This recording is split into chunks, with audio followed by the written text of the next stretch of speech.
Taas lang sir, pag Christmas ba, may break ba? Pwede ba makauwi sa mga pamilya? Sa loob ng training, okay? So big shoutout sa'yo Christian. Yan, the answer is no. Yan, nakapakita ako sa'yo itong picture namin nung Christmas. Medyo malungkot to, ano? Pero pinasaya namin dahil magkakasama naman kami magkakabatch. So ito yung picture. Yan, tignan mo yung picture na yan. So Christmas kasi yan, Chibuena, ganyan. Yan na kami nag Christmas tsaka New Year. So sama-sama naman kami magkakabatch. Hindi namin nakasama yung pamilya namin kasi nga bawal. Kasi nasa training ka, di ba? So walang break yon par. Oo. Kaya malungkot, di ba? Di ka makaano sa pamilya mo. Hindi pa rin kami recognize niyan, alam ko eh. Oo, pero yun lang, isipin mo na lang nasa training ka at matatapos din yan.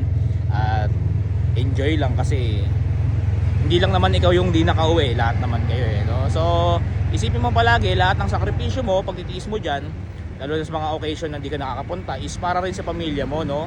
Paglabas mo dyan, tsaka ka na bumawi sa kanila. Oo. Kaso nga pag nag-duty ka na rin as police sa labas, eh isa lang din ang makukuha mo dyan. So pag Christmas kasi tsaka New Year, isang break lang ang bibigay sa'yo dyan, diba? Hati-hati kayo ng mga tropa mong naka-duty, pipili ka lang ng isa. So ako lagi kong napipili is New Year. So yon, sa tanong mo is makakauwi ba? Hindi. The answer is hindi po, no? So big shoutout sa'yo Christian, ingat ka palagi and God bless you.